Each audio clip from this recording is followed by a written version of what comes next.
Hello everyone, I'm Sailaja Menon. I'm a licensed psychologist at LifeWorks. Today you're going to be listening to an audio talk in a few minutes on decision fatigue. Decision fatigue is actually the new burnout of lockdown. Many of us will agree that we are going through severe psychological stress and strain in making multiple decisions at the same time. Some of these decisions are those that we have never thought we would make or we would have to make in our lifetime. Because the situation we are is in a situation of survival rather than existence, and these decisions are so very important for our survival. Some of the symptoms that I will be discussing in the audio talk are very normal reactions to an abnormal situation. However, it's also important to bear in mind that this abnormal situation could very much become our normal for the next couple of months moving forward. So with that in mind, please make sure that you pay attention to some of these symptoms that you experience. If you're able to handle it, it's wonderful. But if you find yourself really not being able to manage them well, and you feel that you're unable to really cope with some of these symptoms and that it's impacting your day-to-day life, please call us at LifeWorks and we will be happy to see you and walk you through the journey to kind of get yourself better. Happy listening, stay safe and take care. Today we are going to talk about decision fatigue. And we're going to talk about decision fatigue from the perspective of whether it's a new burnout in lockdown. Now, before we start talking about this topic, let's take a minute to reflect on what does a burnout feel like. Most of us have gone through a burnout. It could be work-induced or it could be induced by our emotions. Feeling numb about work, emotionally distancing ourselves, experiencing physical symptoms like headaches or stomach aches, feeling drained, feeling lethargic, a total lack of energy, difficulty concentrating, and a total lack of creativity are just a few of the outcomes. Now, all of these symptoms start arising when we are exposed to prolonged work hours, unmanageable tasks, multiple decision-making, unreasonable deadlines, and working on tasks that are not particularly our expertise. Burnout can appear for something very different now that we are in lockdown or in a prolonged state of crisis. Experts are starting to call this burnout as decision fatigue. Think about it. Most of us will agree that although we are not engaging in anything that seems time-bound or with deadlines, we are all in a constant state of decision-making, aren't we? We are so preoccupied with life and death decisions. For example, keeping our loved ones and family safe. We are working through decisions of the very basics of existence, such as cooking a meal, cleaning your home, doing laundry, etc. In addition, we are now dealing with a few more decisions that we have to be vigilant every day. And you know what I'm talking about. Do I wear gloves? Do I wear the mask? Do I wash down the groceries when I bring it home? Do I wipe down the bags that brought the groceries in? What about the cardboard boxes that was delivered by Amazon? Or do I wipe down the door bolts and handles? What about my shoes? Do I leave it out or bring it in? These decisions are constantly on our mind, and they are 24 hours, 7 days a week, and only counting day after day. I hear from many that they have actually not much of time in a day to get things done. Contrary to what we think, that at a time like this, being at home and having the time at our disposal, we should be much more relaxed and at a better pace. But on the contrary, we feel so overwhelmed, tired, lethargic, and unable to concentrate. And we go to bed and wake up feeling exhausted and tired. Do you see the parallel of a burnout here? Yes, very much. It's a constant psychological stress that puts immense mental strain, considering our days in the past weeks has now become so monotonous with no clear sense of when and how this could get better and get back to normalcy within a certain time frame. Therefore, what has happened now? Days in the week has become today, yesterday, day before yesterday, tomorrow, or day after tomorrow, isn't it?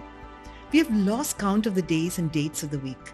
We are in a constant spiral of decision making, which varies from borderline life or death on one end of the spectrum, and then basic survival decisions like breakfast, lunch, and dinner on the other end. Everyone is trying hard to figure out how to exist in this new world. Trying to structure our day and priorities is becoming a challenging task, especially when our home turf has become an all-in-one. It has become our home, office, school, and last but not least, our self-isolation cell. No me time for quite some time, I would say, isn't it?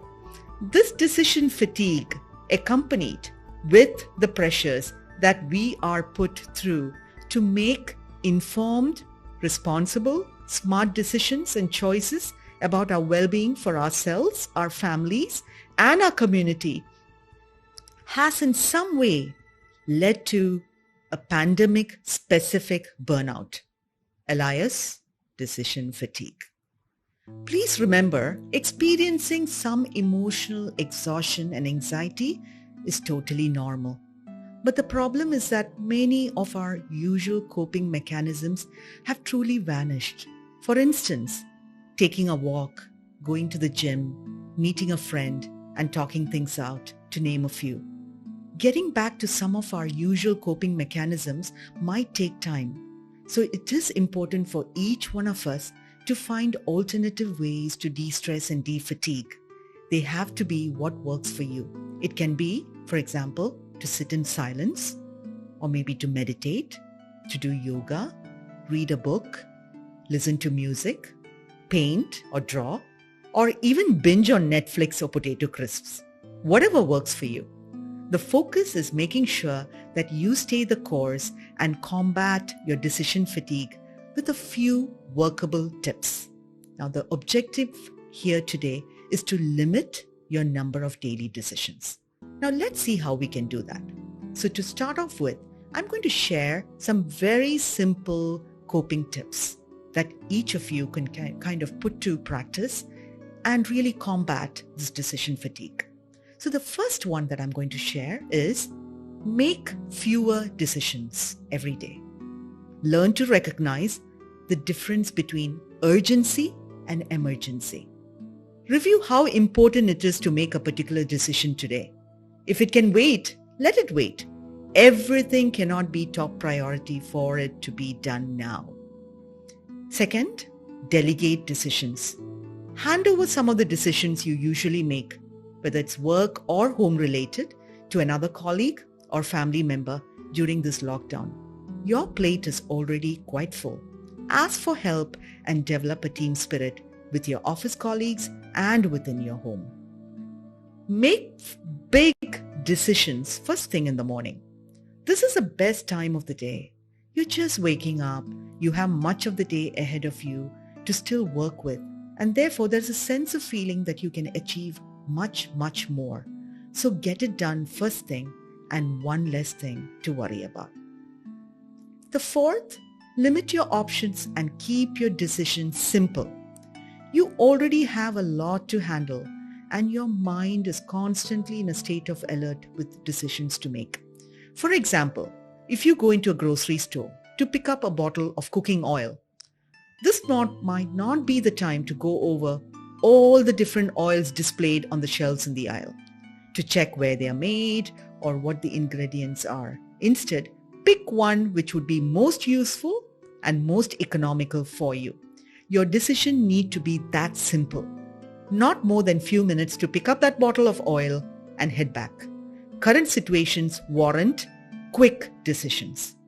Number 5, set deadlines to execute your decisions. This will give you a sense of progress and completion.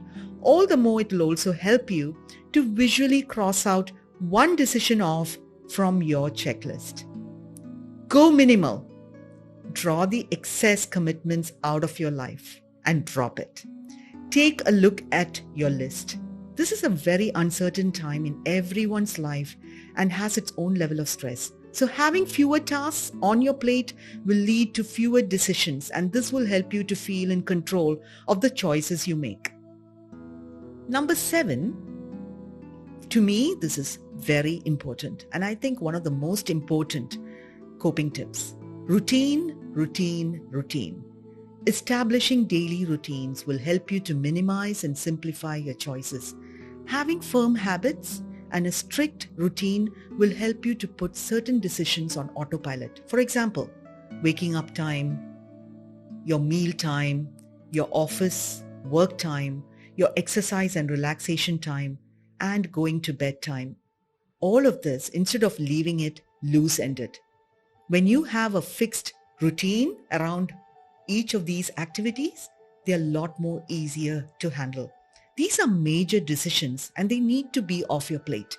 Put them on autopilot. So keep a routine. It is a must. Now, last but not least, aim for good enough than perfection. We often get trapped in our mind box that everything we do needs to be perfect.